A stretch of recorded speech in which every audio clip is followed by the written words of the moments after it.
Captain Sarah Chen walked down the long metal hallway of the starship Cosmic Wanderer. Her boots made soft clicking sounds on the floor. In her arms, she carried a small bio-container. Inside the clear container was her cat, Pixel. The calico cat had orange, black, and white patches on her fur.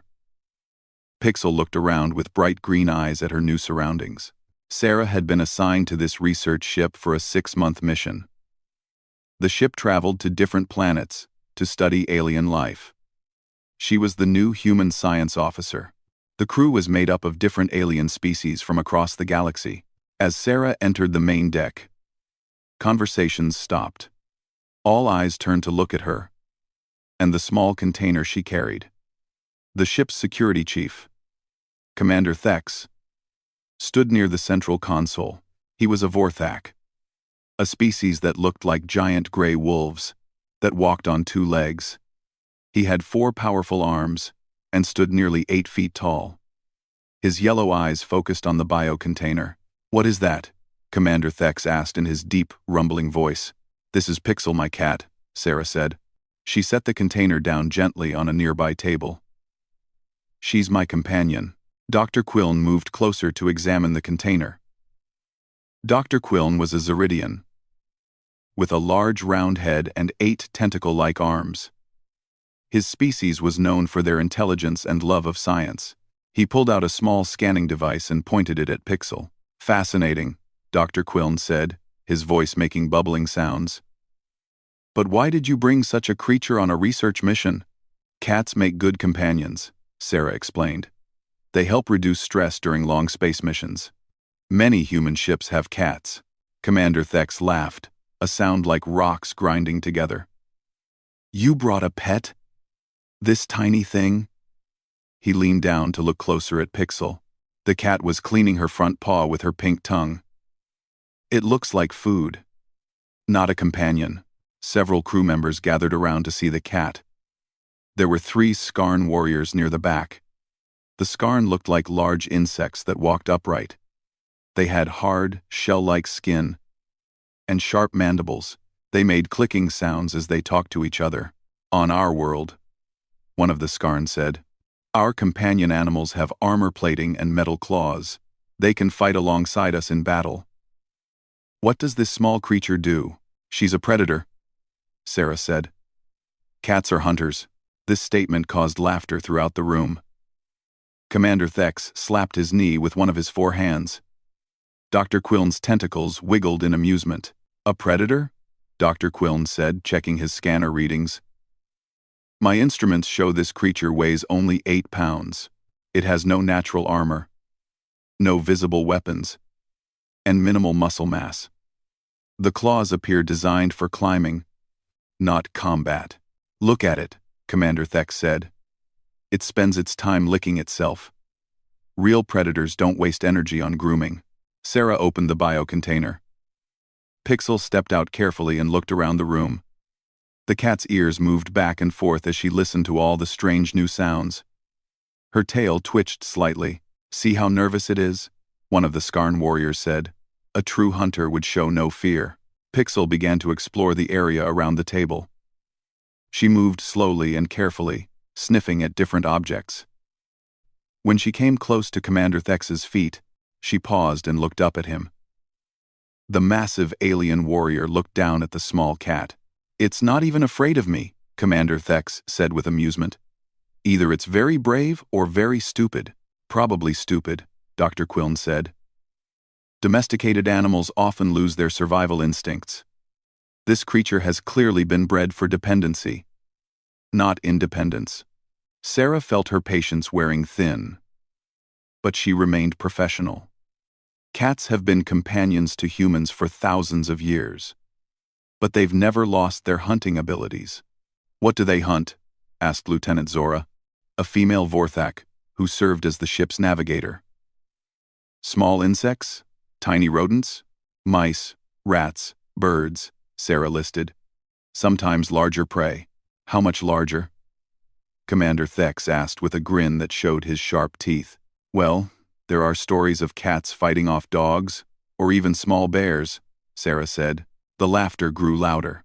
Several crew members had to hold onto the walls to keep from falling over. The scarn made rapid clicking sounds that indicated extreme amusement.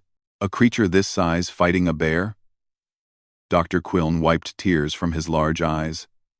Captain Chen, I appreciate human imagination, but perhaps you should focus on facts for your scientific reports. Pixel had finished exploring the immediate area. She jumped up onto a nearby chair, then onto the table where her container sat. She circled once, then lay down and began to clean her fur again. 16 hours, Doctor, Quillen said, looking at his scanner. That's how long this creature sleeps each day, according to my research on Earth animals. What kind of predator sleeps 2/3 of the day? A lazy one, Commander Thek said. Or one that doesn't need to hunt because others bring it food. Exactly my point, Dr. Quillen said. This creature shows clear signs of evolutionary weakness. In any natural environment, it would be eliminated quickly by real predators.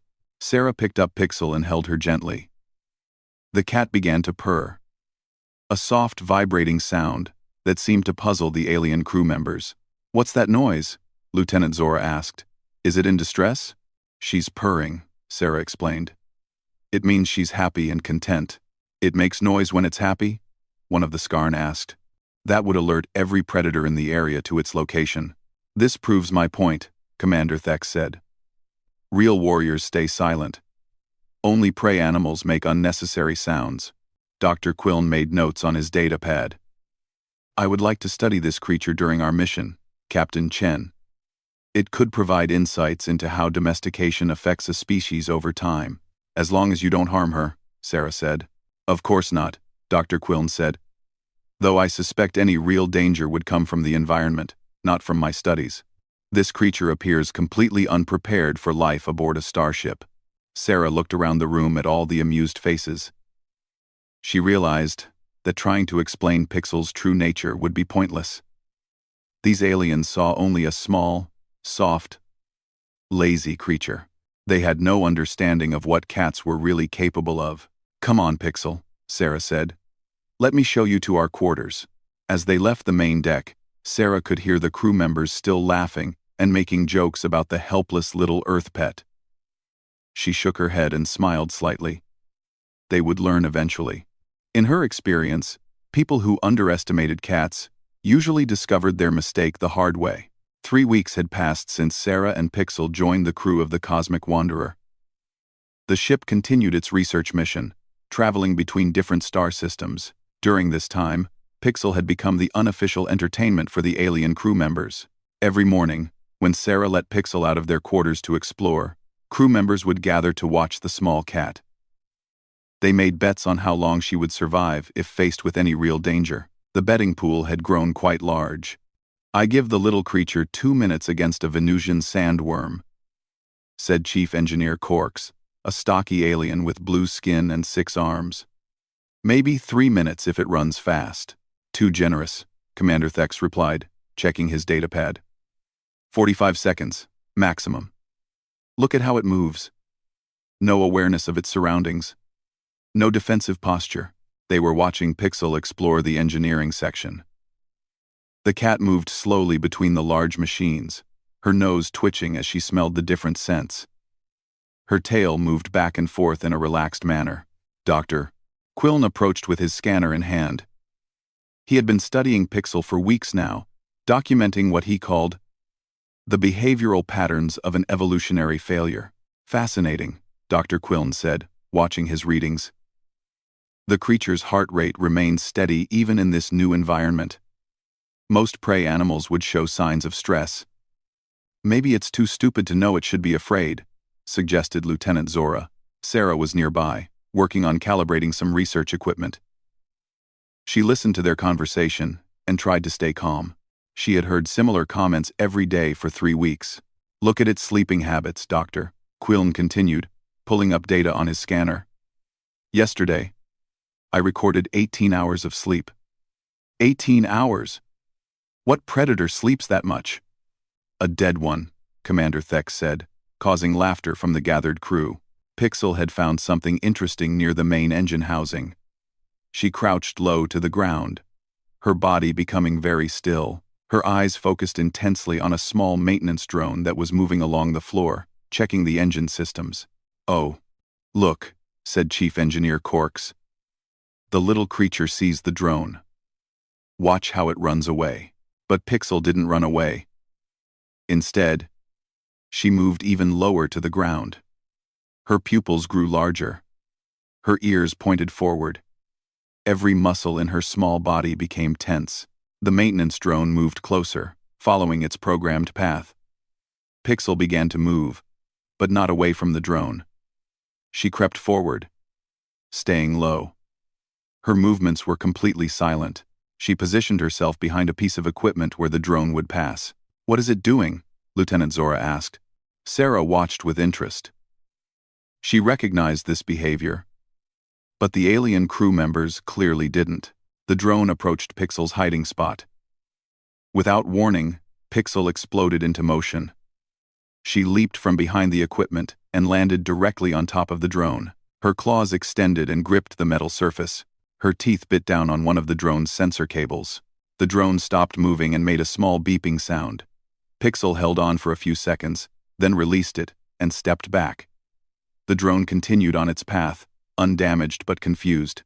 "It attacked the drone, Dr. Quillen said, staring at his scanner readings. "Probably thought it was food," Commander Thek said. "Stupid creature." But Sarah had seen something different. Pixel's attack had been perfectly timed and precisely executed. If the drone had been a real animal, it would have been a killing blow to the neck. The cat had demonstrated textbook predator behavior, but the aliens had completely missed it. Over the following days, Pixel continued to explore the ship. She seemed particularly interested in the cargo areas and storage rooms. The crew members followed her sometimes, placing new bets on her activities. The Skarn warriors found her especially amusing.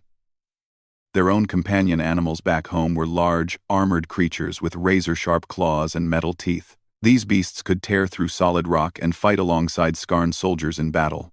"Our hunting partners back home would eat this little thing for a snack," said Warrior Krex, the largest of the 3 Skarn on board. "Not even a snack," replied Warrior Vex. "More like a small bite." They were watching Pixel in the ship's main cargo bay. Large containers were stacked in rows, creating narrow pathways between them. Pixel moved through these pathways like she owned the place, investigating every corner and shadow. "Look how it moves," Warrior Krex said. "No caution at all. Real predators check every corner, every possible hiding spot for threats." But Sarah noticed that Pixel was doing exactly that. The cat checked each corner carefully, but she did it so smoothly that it looked casual. Her head moved constantly, tracking sounds that the aliens couldn't even hear. Her nose worked constantly, analyzing scents in the air. Dr. Quillen joined them with his data pad. "I've been studying Earth databases about these creatures," he said. "Did you know that humans actually worship cats in some cultures?" "Worship them?" Commander Thex had arrived to see what everyone was watching. "Worship this helpless creature?" "According to the records, yes," Dr. Quillen said. "Ancient Earth civilizations built temples to cat gods. They believed cats had magical powers." The aliens found this hilarious. Their laughter echoed through the cargo bay. Pixel's ears twitched at the sound, but she continued her exploration. "Magical powers," Warrior Vex repeated between clicks of laughter. "What kind of magic? The power to sleep all day? The power to look cute while being useless," suggested Chief Engineer Corks. Sarah had heard enough. Cats were valued because they protected food supplies from pests, she explained. They kept rats and mice away from grain stores. "Rats and mice," Commander Thex said dismissively. "What fearsome prey. I'm sure the rats were terrified of this mighty hunter." "Actually," Dr. Quillen said, checking his data, "some Earth rats can grow quite large, up to 3 feet long in some species." 3 feet? Warrior Krex looked down at Pixel, who was only about 18 inches long herself. "This creature fights animals twice its size?" "According to the records, yes," Dr. Quillen said. For a moment, the laughter stopped. The aliens looked at Pixel with slightly more interest. But then Commander Thex shook his head. Earth rats must be very weak, he decided. Nothing like the creatures on real worlds. The conversation moved on to stories of the dangerous animals from their home planets. Sarah listened as they described armored beasts with poison fangs, flying predators with metal wings, and underground hunters that could melt through solid rock. Meanwhile, Pixel had found something in the cargo bay that interested her greatly. Behind a stack of containers, there was a dark space where shadows gathered. She sat at the edge of this space and stared into the darkness. Her body was perfectly still except for the tip of her tail, which twitched slightly. Sarah watched her cat carefully. That tail twitch was a sign she recognized. It meant Pixel had spotted something that had triggered her hunting instincts. But when Sarah looked into the dark space, she saw nothing. Whatever Pixel had detected was invisible to human eyes. Sarah made a mental note to check that area later. In her experience, when Pixel showed interest in something, there was usually a good reason. The alarm bells woke everyone on the ship. Sarah sat up quickly in her bed as the red warning lights flashed in her quarters. Pixel jumped down from her sleeping spot and looked around with alert eyes. All crew to stations, came Commander Thex's voice over the ship's communication system. We have received a distress signal from Xerion Prime mining colony. Sarah quickly dressed in her uniform and headed to the bridge. She found the crew gathered around the main viewing screen. The image showed a planet with gray rocks and deep canyons. Smoke was rising from several locations on the surface. What's the situation? Sarah asked as she took her position at the science station. Dr. Quillen looked up from his scanner readings. The mining colony sent an emergency message 2 hours ago. They report being under attack by indigenous predators called Fangbeasts. Fangbeasts? Commander Thex growled. I've heard of those creatures. They usually stay deep underground in cave systems. Lieutenant Zora brought up more information on her navigation console. According to colony records, there was a major seismic event yesterday. Several underground chambers collapsed. It appears to have driven the creatures to the surface. Captain Resk, the ship's commanding officer, was a tall, thin alien with purple skin. She studied the incoming data with concern. Captain Resk was known for making quick decisions in dangerous situations. How many colonists? Captain Resk asked. 237, Dr. Quillen replied. The last message said they were barricaded in the main shelter. But their defenses were failing. Fangbeasts are serious predators, said Warrior Krex. They have metal fangs that can bite through steel. Their hide is like armor. Very difficult to kill. How big are they? Sarah asked. Adult fangbeasts can grow as large as a ground transport vehicle, Dr. Quillen said, reading from the database. Even juveniles are the size of a large bear. They hunt in packs and are extremely aggressive. Captain Resk made her decision. Set course for Xerion Prime. Maximum speed. All departments prepare for emergency evacuation procedures. The Cosmic Wanderer changed direction and accelerated toward the mining colony. During the 6-hour journey, the crew prepared rescue equipment and studied the planet's layout. Sarah worked with Dr. Quillen to analyze the best approach routes to the colony. When they arrived at Xerion Prime, the situation was worse than expected. The main colony buildings were damaged. Several mining vehicles were overturned and torn apart. Dark shapes moved between the rocks around the settlement. Fangbeasts, Commander Thex confirmed, watching the creatures through the ship's telescopes. At least 20 adults, maybe more juveniles. The rescue mission was dangerous but successful.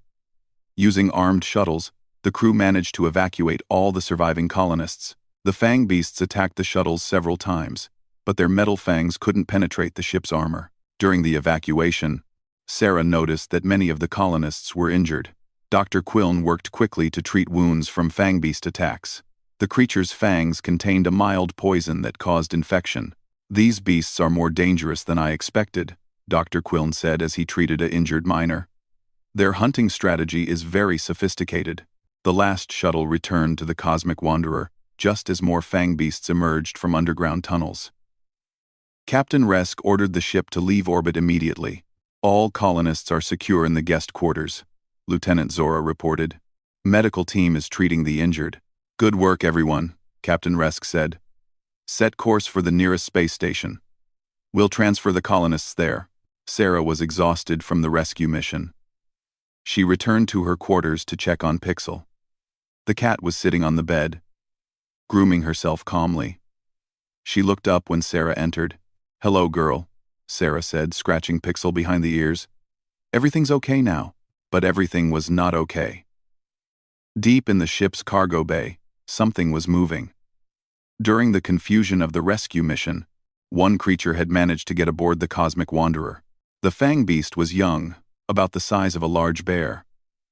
It had gray-black fur and the signature metal fangs that gave its species their name. The creature was exhausted from the hunt on the planet's surface. It found a dark corner in the cargo bay, between large containers of mining equipment, and collapsed into a deep sleep. The ship's automatic sensors did not immediately detect the creature. The cargo bay was full of metal containers and mining equipment that interfered with the scanning systems. The Fangbeast's body temperature was similar to the ship's engine heat, making it harder to spot on thermal scanners. For 6 hours, the creature slept while the ship traveled through space. The crew was busy taking care of the rescued colonists and didn't run detailed security scans of the cargo areas. It was Chief Engineer Corks who first discovered the problem. He was doing routine maintenance in the cargo bay when he noticed scratch marks on one of the containers. The marks were deep gouges in the metal, made by something with very sharp claws. That's strange, Corks said to himself. He examined the marks more closely. They were fresh, made within the last few hours. Corks followed a trail of similar scratches between the containers. The marks led to a dark area where several large crates blocked the overhead lights. As Corks got closer, he heard something that made his blue skin turn pale. Breathing. Deep, slow breathing from something large. Corks backed away quietly and activated his communication device. Security to Cargo Bay 7. Immediately, he whispered. We have a situation. Commander Thex arrived within minutes, along with 2 other security officers. They followed Corks to the area where the scratches led. Are you certain? Commander Thex asked quietly. Listen, Corks said. They all listened carefully. In the darkness between the containers, they could hear the slow, steady breathing of something much larger than any crew member. Commander Thex pulled out a powerful flashlight and pointed it into the dark space. The light revealed the sleeping Fangbeast. Even as a juvenile, the creature was massive.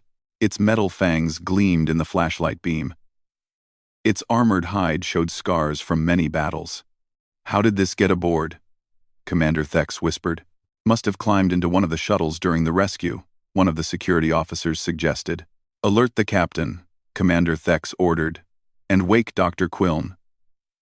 We need to know everything about these creatures. Within minutes, the ship's senior officers gathered near the cargo bay entrance. They spoke in quiet voices, while security officers kept watch on the sleeping Fangbeast.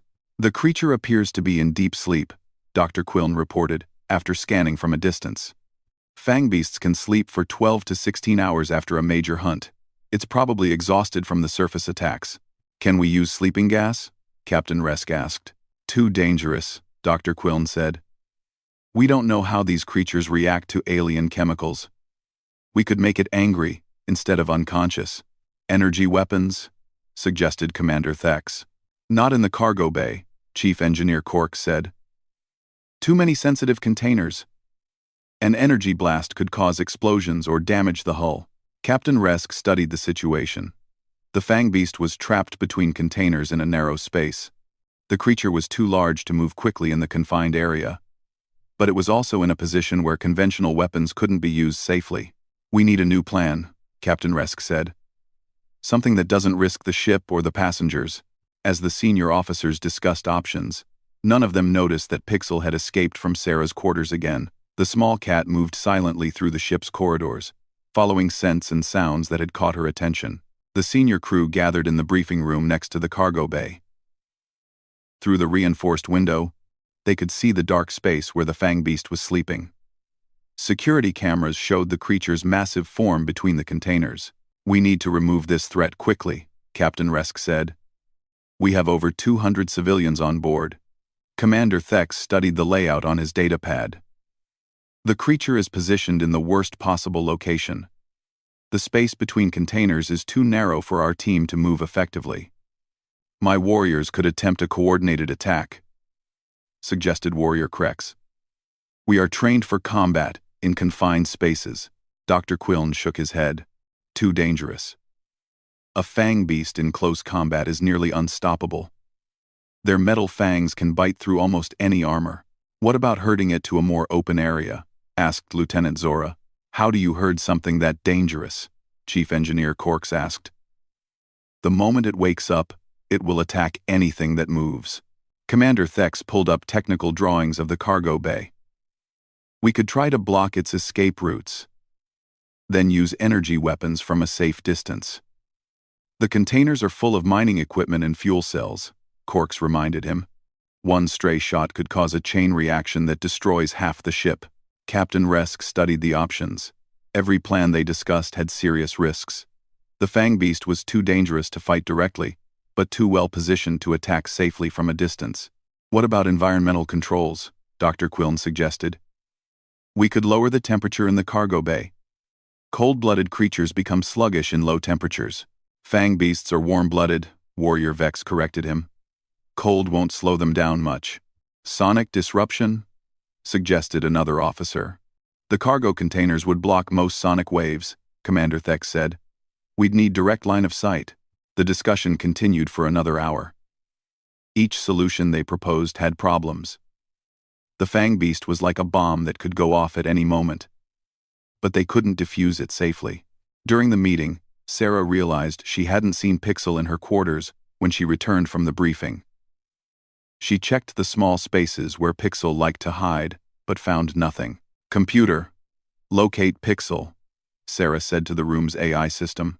No biosignature detected for the feline-designated Pixel in current quarters, the computer replied. Sarah felt a chill of worry. Pixel sometimes wandered the ship, but she usually stayed close to their quarters during high-stress situations. Sarah left the room to search for her cat. She checked the nearby corridors and found no sign of Pixel. Other crew members, she asked, hadn't seen the cat recently. Sarah's worry grew stronger. Have you checked the recreation areas? Suggested Dr. Quillen when Sarah asked him. She's not there, Sarah said. I've checked everywhere she usually goes. Sarah decided to check the security footage. In the security office, she asked the computer to show Pixel's movements over the past 2 hours. The footage showed Pixel leaving Sarah's quarters about 90 minutes earlier. The cat had moved through several corridors, seeming to follow a specific path. Sarah watched as Pixel approached the cargo bay areas.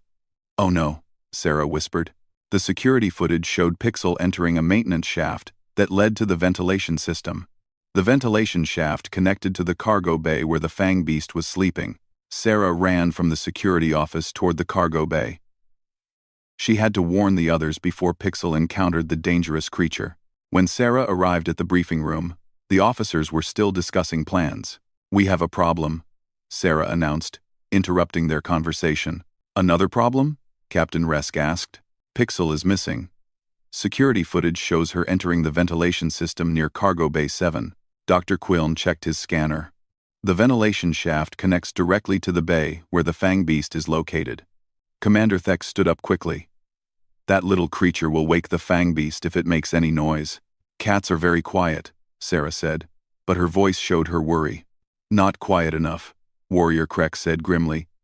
Fangbeasts have excellent hearing. Any foreign sound will wake them. Captain Resk made a quick decision. Security team to the cargo bay immediately. We need to locate that cat before it causes a disaster. The group rushed to Cargo Bay 7. Security officers were already positioned around the area where the Fangbeast was sleeping. The creature hadn't moved, but its breathing seemed slightly faster than before. Any sign of the cat? Commander Thex asked the security team leader. Negative, sir. No visual contact. Dr. Quillen activated his bioscanner and swept the area. I'm detecting a small life form somewhere in the bay, but the signal is weak. The metal containers are interfering with the scan. Where approximately? Sarah asked. The signal is coming from the ventilation area above the sleeping creature. Everyone looked up at the ceiling. The ventilation shaft opening was directly above where the Fangbeast lay sleeping.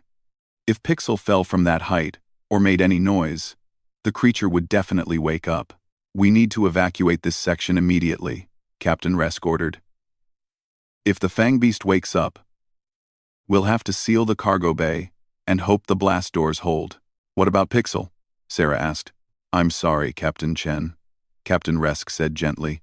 "We cannot risk 200 lives for one animal." Sarah stared at the ventilation opening above the Fangbeast. She couldn't see Pixel, but she knew her cat was somewhere in that dark space. The thought of abandoning Pixel was horrible, but she understood the captain's reasoning. The security team began moving everyone away from the cargo bay.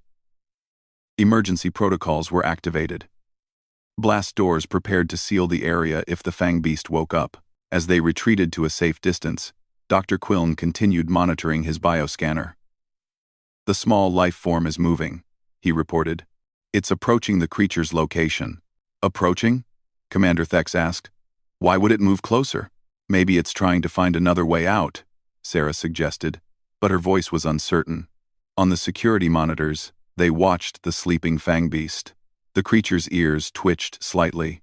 Its breathing pattern changed. Something was disturbing its sleep. "It's waking up," Warrior Krex observed. Captain Resk moved toward the blast door controls.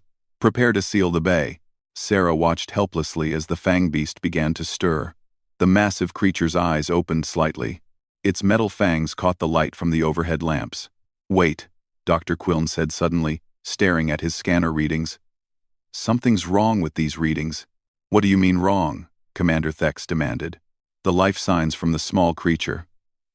They're not showing fear or panic. The heart rate is steady.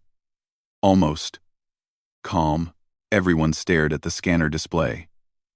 Dr. Quillen was right. The bio readings suggested that Pixel was not running in terror from the Fangbeast. Instead, the readings looked like those of a predator that had found prey. "That's impossible," Commander Thex said. "Your scanner must be malfunctioning."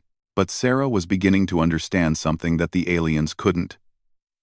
She thought about all the times she had tried to explain to the crew that cats were predators. She remembered Pixel's behavior with the maintenance drone, and the way the cat had investigated every dark corner of the ship. "She's not running away," Sarah said quietly. "She's hunting." The crew watched in tense silence as the Fangbeast's massive head lifted slightly. Its yellow eyes opened and scanned the dark cargo bay. The creature's metal fangs gleamed as it tested the air with its nose. "The creature is definitely waking up," Dr. Quillen whispered, watching his scanner readings. Commander Thex moved his hand toward the blast door controls.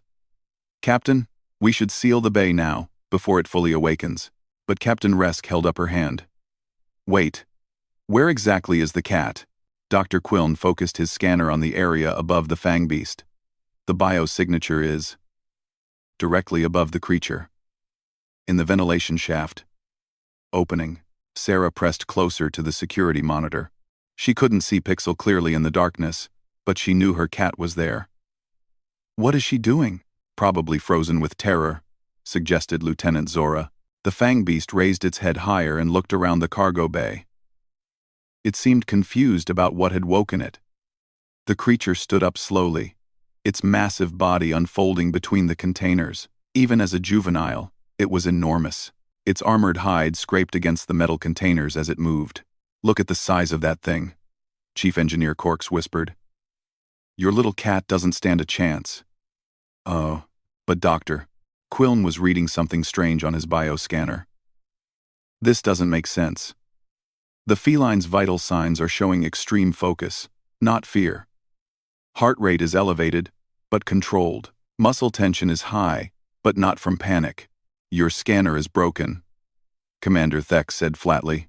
The Fangbeast took a step forward, still looking around for whatever had disturbed its sleep. Its metal fangs clicked together as it tested different scents in the air. Then, from the darkness above, something small dropped silently onto the creature's neck. Pixel landed with perfect precision exactly behind the Fangbeast's massive skull. Her claws extended and gripped the creature's thick fur. The Fangbeast roared in surprise and anger, a sound that shook the entire cargo bay. "No!" Sarah cried out, expecting to see her cat thrown against the walls. But Pixel didn't let go. Instead, she moved with incredible speed and precision. Her small teeth found a specific spot at the base of the Fangbeast's skull. Right where the armored hide was thinnest, she bit down hard. The Fangbeast's roar stopped suddenly. Its massive body went rigid for a moment, then collapsed to the floor with a heavy crash. The creature didn't move again. Complete silence filled the cargo bay. "What just happened?" Lieutenant Zora asked in a shocked whisper. Dr. Quillen stared at his scanner in disbelief. The large creature's life signs have stopped completely. But the feline, she's still alive. She's cleaning herself. On the security monitor, they could see Pixel sitting next to the Fangbeast's massive head. She was calmly grooming her front paw, as if nothing unusual had happened. Commander Thex's mouth opened and closed without sound. His forearms hung uselessly at his sides.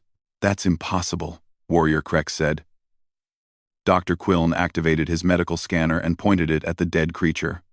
"The Fangbeast appears to have died from spinal cord severance, a precise bite to the nerve cluster at the base of the skull." "Precise?" Captain Resk asked. "Surgically precise," Dr. Quillen confirmed, his voice filled with amazement. "The bite was placed in the exact location that would cause instant death. But that location is protected by armor plating on all sides except for a small gap that's barely visible." Sarah felt a mixture of pride and shock. Pixel found the one weak spot. "How is that possible?" asked Chief Engineer Corks. "The creature is 50 times larger than your cat." Dr. Quillen continued his scans. "Wait, there's more. The feline's jaw strength, relative to her body size, is extraordinary. The bite force per pound of body weight exceeds most apex predators in our database. But she's so small," Lieutenant Zora protested. "Size isn't everything," Sarah said quietly. She was beginning to understand what had just happened. Cats are perfect predators. They've been hunting for millions of years. Dr. Quillen walked closer to the blast doors, still scanning. The attack was completely silent. The creature had no warning. "And look at this." He showed his scanner to the others. The feline approached from above, positioned herself for maximum advantage, and struck at the precise moment when the creature was most vulnerable. During the confusion of waking up, Sarah added, Pixel waited for the perfect moment. Commander Thex finally found his voice. "Captain Chen, what other animals exist on your world?" Sarah looked at the security monitor. Pixel had finished grooming and was now exploring the area around the dead Fangbeast. The small cat showed no fear of the massive corpse. "Cats are actually considered small predators on Earth," Sarah said. "We also have wolves, bears, tigers, sharks, eagles." "Larger than cats?" Warrior Vex asked weakly. "Much larger. Tigers can weigh over 600 pounds. Polar bears over 1,000 pounds. And those are just land animals." "Ah," the alien crew members exchanged worried looks. Dr. Quillen was still studying his scanner readings. "If this small creature is considered a minor predator on Earth, then what are humans?" Sarah thought about that question. Humans? We're the species that domesticated the predators. We convinced wolves to live with us and protect us. We made cats into companions while letting them keep their hunting instincts. "You domesticated predators?" Captain Resk asked. "We didn't just domesticate them," Sarah said. "We bred them to be better at what they do." Pixel's ancestors were already excellent hunters. Human selective breeding made them even more effective. Commander Thex looked at the security monitor where Pixel was now sitting peacefully next to her kill. "Captain Chen, on our worlds, we avoid creatures like this. We consider them too dangerous to approach. On Earth, children play with them," Sarah said simply. The cargo bay had grown quiet again. Security teams entered cautiously to remove the dead Fangbeast. Pixel allowed them to approach, but kept a watchful eye on their movements. Dr. Quillen shook his head in amazement. "I need to completely revise my research on Earth animals. Everything I thought I understood was wrong." "What will you put in your new report?" Sarah asked. Warning labels, Dr. Quillen said seriously. Lots of warning labels. As the crew worked to clear the cargo bay, Sarah entered to collect Pixel. Her cat ran to her immediately and began purring loudly. Good girl, Sarah said, picking up Pixel gently. You did exactly what you were designed to do. Commander Thex approached them cautiously. Captain Chen, I owe you an apology. We underestimated your companion. Most people do, Sarah said. That's usually their mistake. You said something earlier about dogs, Lieutenant Zora said nervously. What happens when someone threatens a human's dog? Sarah smiled and scratched Pixel behind the ears. Dogs are pack hunters. They don't hunt alone like cats. When you threaten a human's dog, you're threatening their family member. And, Commander Thex prompted, dogs are bred for loyalty above all else. A dog will fight to the death to protect its human family. And humans will do the same to protect their dogs. The aliens stared at her in silence. So if cats are the perfect individual predators, Dr. Quillen said slowly, and dogs are perfect pack predators, then humans. Humans are the species that looked at all the predators on Earth and decided to make friends with them, Sarah finished. We're the species that other predators choose to follow. As they left the cargo bay, Sarah heard Commander Thex speaking quietly to his security team. New standing order, he said. If we ever encounter a planet marked as inhabited by humans, we approach with maximum respect and caution. Why, sir? Asked one of the security officers. Commander Thex looked back at Sarah and Pixel. Because if their pets can do this, he gestured toward the dead Fangbeast. I don't want to find out what humans themselves are capable of. Sarah smiled and continued walking toward her quarters. She had tried to warn them about underestimating Earth creatures. They would never make that mistake again. Pixel purred contentedly in her arms, already thinking about her next nap. After all, being a perfect predator was exhausting work.